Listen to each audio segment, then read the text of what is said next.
Have you ever wondered why the top universities in the world were founded?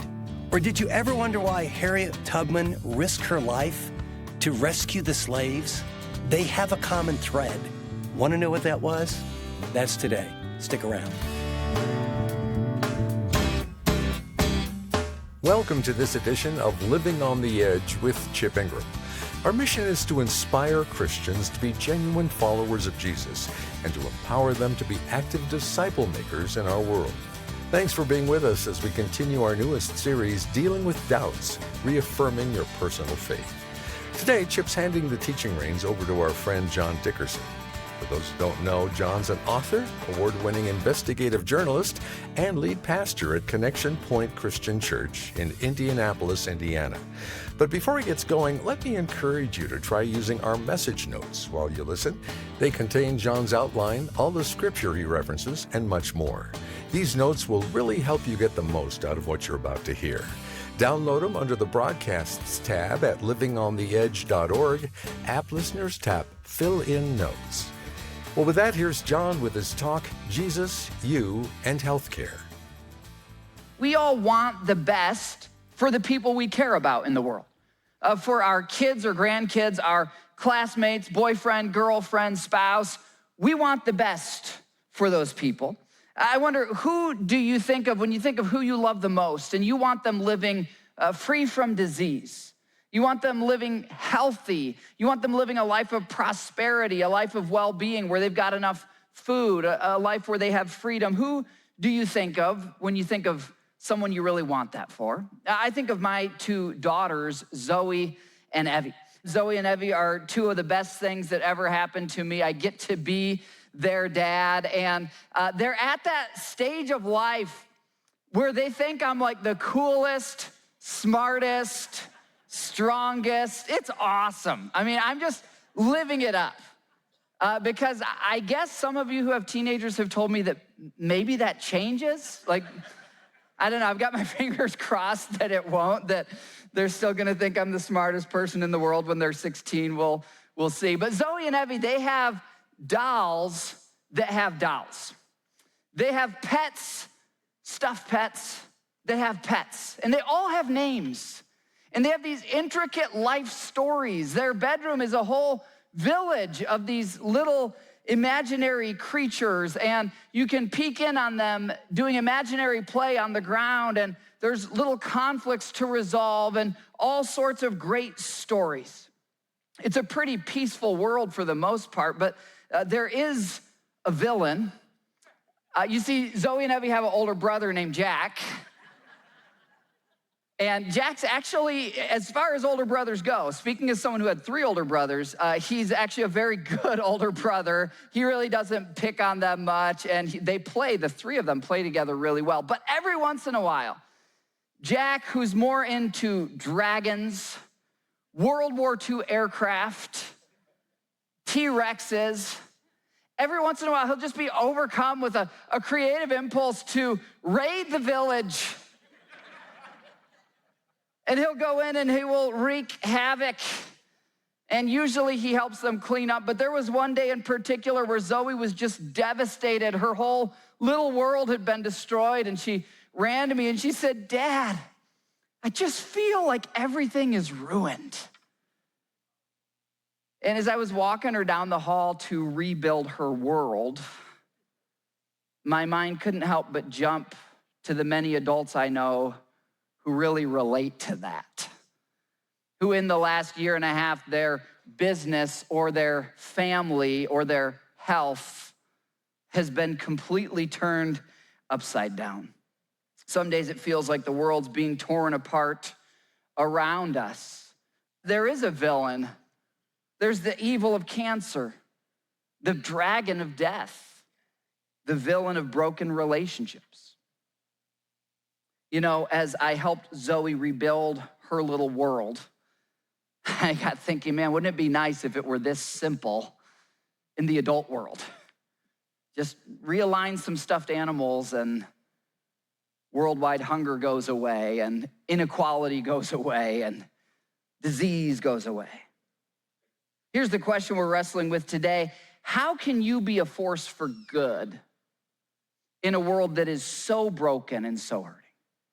Because I'm guessing whether you're here as a longtime believer or a skeptic or somewhere in the middle, that you have some part of your heart that you genuinely want to help the people around you. I'm guessing you and I have in common that you don't want to see people going hungry. You don't want to see people suffering. You don't want to see people gasping for breath because of a viral disease. If I could tell you today how you can be the solution to the thing that most grieves you in the world, would you want to know how? I mean, if there's a meaningful way, not pie in the sky, but a meaningful way that you could attach your life to a powerful movement that's bigger than just you, and it actually, as a result, clothes people who are poor, feeds people who are hungry, gives health care to people who otherwise could not have it, would you want to be part of that? Well, I want to answer this question today through the words of Jesus and through the lives of some who have taken his words seriously. You see, the challenge with studying Christianity at this point in history is that today 1 out of 3 people in the world claims to be Christian, but not all of them actually read the words of Jesus and do what he says. So we're gonna look today at some heroes of history who actually read the words of Jesus and did what they said, and I wanna show you how you can do the same. Our first story is from Rochester, Minnesota. It starts in August of 1883 when an F5 tornado destroyed the entire city of Rochester, Minnesota. It was one of a series of tornadoes that came one after another, and as a result, it killed 37 people. More than 200 were injured. All their little wood homes and buildings right after the Civil War were destroyed. Businesses were lost, children were orphaned, wives became widows. Now, the city of Rochester, like most cities in the US at this time, did not have a hospital in the city. It just had a few private practice doctors. Well, within that rubble, within that debris, there was a young woman. She did not have money. She didn't even have a lot of power, but she had one thing, a willful resolve to do the words of Jesus where she lived. Her name was Mary Mose. And Mary Mose went around ministering to the injured, caring for the sick, the hurting, the homeless, finding homes for the orphans, making sure that the widows had a place to sleep. And as she did this, she had a vision. A vision that you might actually call it a God-sized vision, because she saw that the only doctors in the area, they just practiced private medicine for the rich people, essentially. They were the only people who could afford to have a doctor come to their house. And she met a young doctor there in Rochester, Minnesota, and she shared this vision with him. She said to him, if you could gather a few doctors, we could create a little hospital where poor people could come, anyone could come and get health care. And he said, well, we would need a ton of nurses. And she said, well, I'll do it. I know a number of other young women who've given their lives to follow Jesus. We will change the sheets. We will change the bandages. We will feed the ones who can't feed themselves. We will lift them to the bathroom. We will do the work if you can gather a few doctors. So the doctor agreed. And Mary Mose gathered together a number of other young followers of Jesus. And together with that doctor, they started a little clinic. That clinic grew and grew. And today, if you were to ask a non-Christian medical researcher, what is the #1 hospital in the United States? Better yet, what's the #1 hospital in the world? They would say that it's the Mayo Clinic in Rochester, Minnesota. You see, that doctor that Mary Mose met was named Dr. Mayo.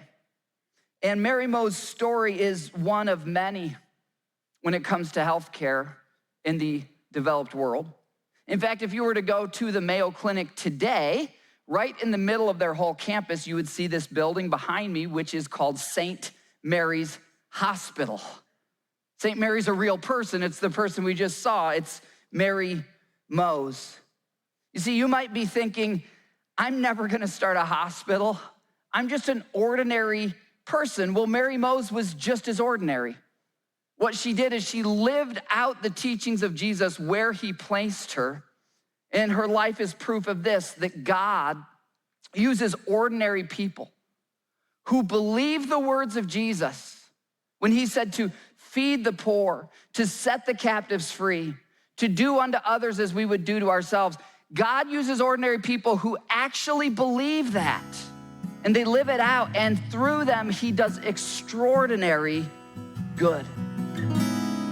You're listening to Living on the Edge, and our guest teacher, John Dickerson, will be back in just a minute to finish today's talk. But quickly, I want to remind you that this program is only possible because of the generosity of listeners like you. So if you'd like to support us, go to livingontheedge.org. That's livingontheedge.org. And thanks for doing whatever God leads you to do. Now, here again is John. Mary Mose is not some radical exception when it comes to the founding of hospitals. But I want you to think about this. God is not the author of evil, but he says in his word that he takes what Satan means for evil and he turns it for good. And I just want you to think about this. God can take a tornado that killed 37 people, and he can turn that into a hospital that saves hundreds of thousands of people. In fact, in the case of the Mayo Clinic, it's not just hundreds of thousands.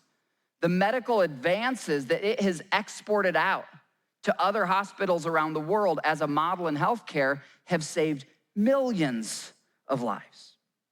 Well, when I was working as a journalist and was having doubts about Christianity, I was in the middle of an investigative report on healthcare there in Arizona. I was noticing that all these leading hospitals were named St. Joseph's or St. Vincent's or Baptist this or Methodist that or Mercy this or Franciscan that, and I knew those were all Christian terms. And as I researched as a journalist, I thought, why are none of these hospitals named after atheists? Why are none of them named after Islamic leaders? Why are none of them named after Buddhist leaders or Taoist leaders? Is it a coincidence that they're all named after Christian people? I mean, how did the Christians pull this off? I began looking into the founding of the best hospitals in the country and in the world. And Mary Mo's story is just one of dozens that I found. If you look at the other top 5 in the US, you would see Massachusetts General Hospital there in Boston. It was started by two pastors who had just graduated from what was a Bible seminary at the time called Harvard. And they had such a heart for the poor in that city that they started a hospital there. And today, Massachusetts General is one of the top 5 in the nation. Another one would be Johns Hopkins. Similar to the Mayo Clinic, many of the practices of Johns Hopkins have been exported all around the world to save lives. Where did Johns Hopkins come from? Well, it was started by a Quaker Christian who bears that same weird name, John with an S attached at the end, that's actually spelled properly, Johns Hopkins. And at the end of his life, he gave his fortune to do 3 things.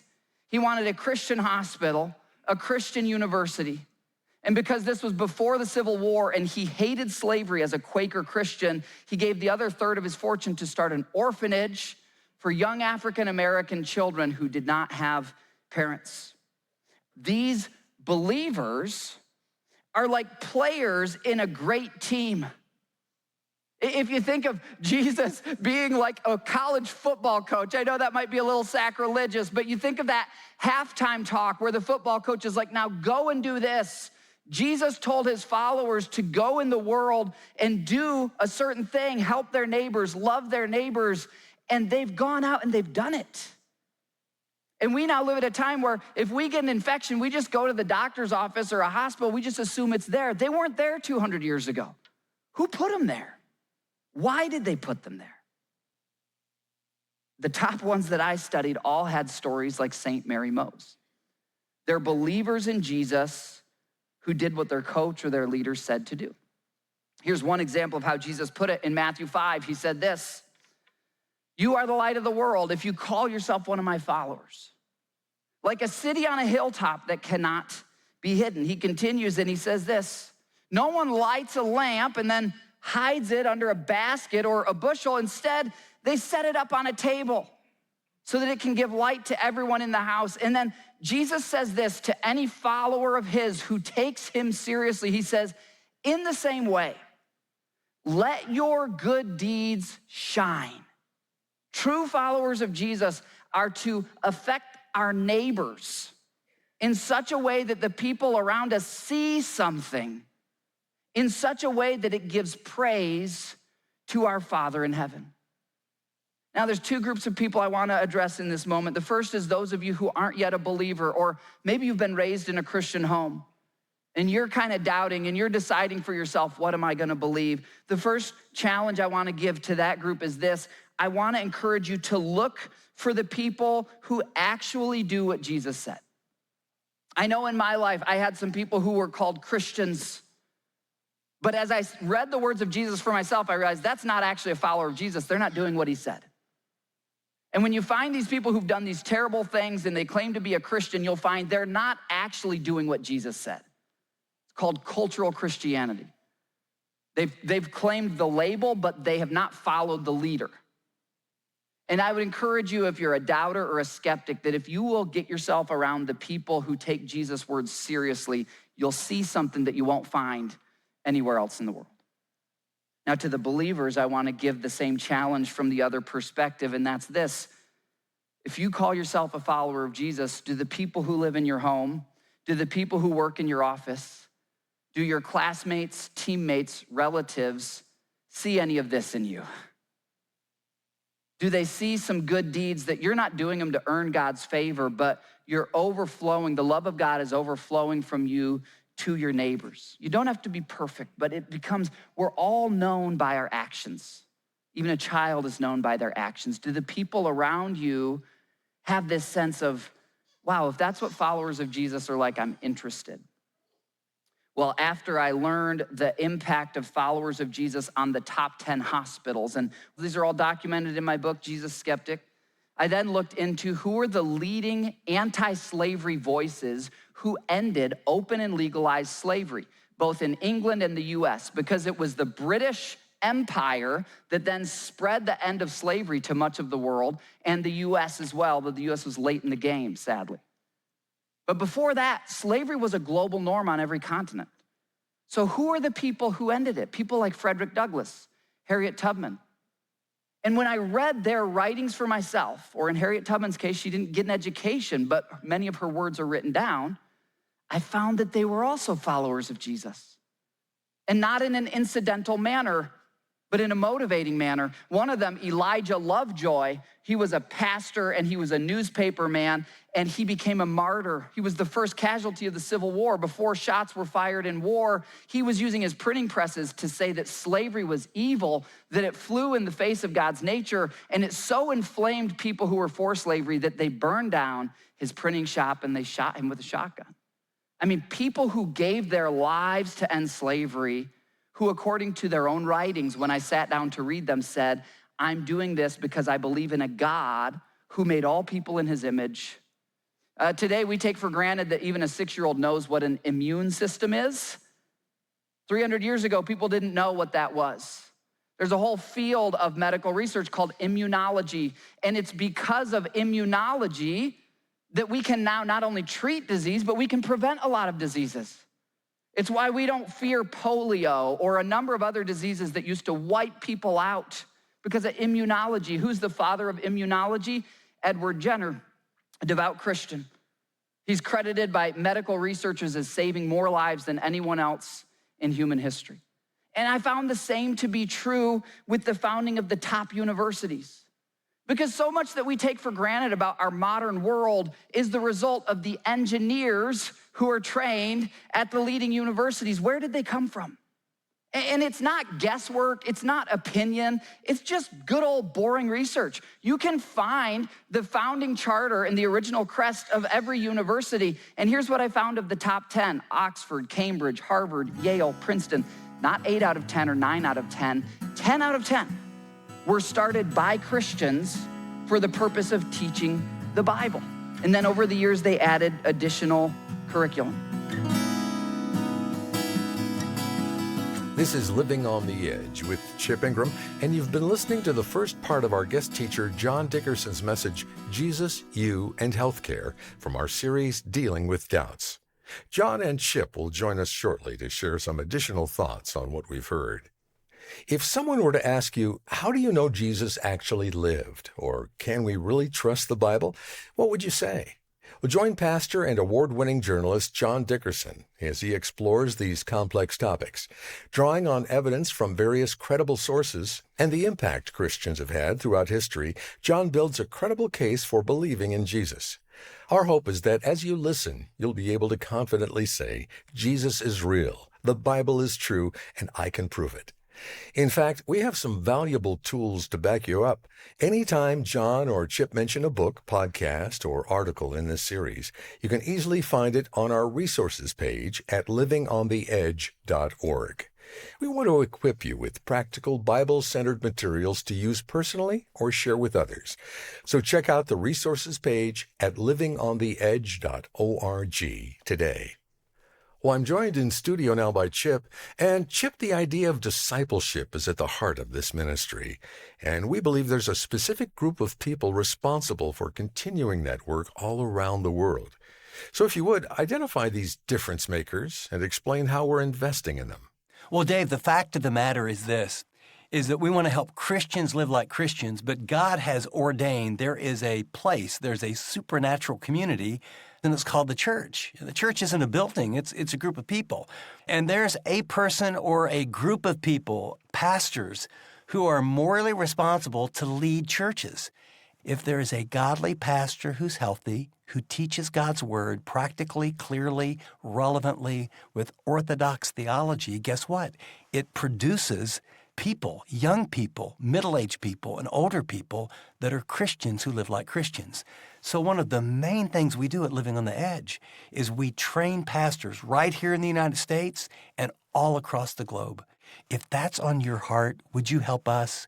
If you would give a gift to help us reach, train, develop, and encourage pastors, it would mean a lot to them, but it will create the disciples of the future.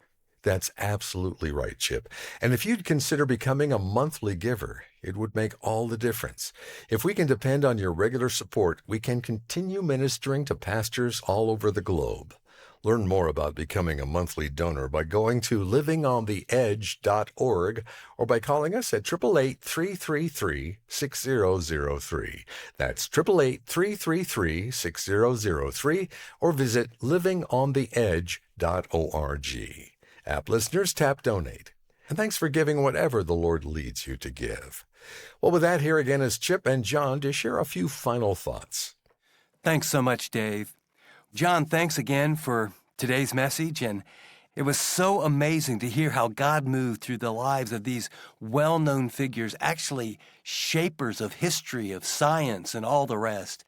John, what is it about the Christian message or the impact of Christianity you wanted to make sure that we didn't miss? Yeah, thanks for asking, Chip. I want to make sure we don't miss the encouragement of this. I think there's a healthy sense of kind of family ownership of, wow, that's my family. I am part of the movement of people who invented modern healthcare, who launched the university system. I mean, people know how to read because of Christians. People are free from disease because of Christians. People's lifespan has been doubled, the average lifespan. And so if you're a follower of Jesus, let that encourage you today. We don't hold that in a prideful way that says we're better than others, but it is a measurable, tangible reality that people who believe what Jesus taught make the world a better place. And that's not to diminish or demean other people who believe other things, but that is a way that lifts Jesus high. And it's a way for us as followers of Jesus today to not be intimidated. There are people in our culture who don't understand this history. They haven't been taught the reality of the roots of modern healthcare or the university system, and they've actually been taught that all beliefs kind of have the same consequences for a culture. But the reality is, believing in Jesus not only sets you free as an individual, but the more people in your family and the more people you love who you can also teach to follow Jesus, the more freedom it will create for them and for the world around them. So my heart in all of this is that followers of Jesus would be encouraged, would be strengthened, would be more confident to walk full of grace and truth in a way that continues to shine the light of Jesus today. Thanks, John. Before we close, I want to remind you that we have an easy way to soak in more of that truth John Dickerson was just talking about. Through the Chip Ingram app, you'll find the series and countless others to listen to anytime you want. When you allow God's Word to fill your heart and mind, you'll truly enjoy the freedom only He offers. So I hope you'll check it out today. Thanks for listening to this edition of Living on the Edge with Chip Ingram. Next time, we'll continue our series, Dealing with Doubts. I'm Dave Drury, and I hope you'll join us then.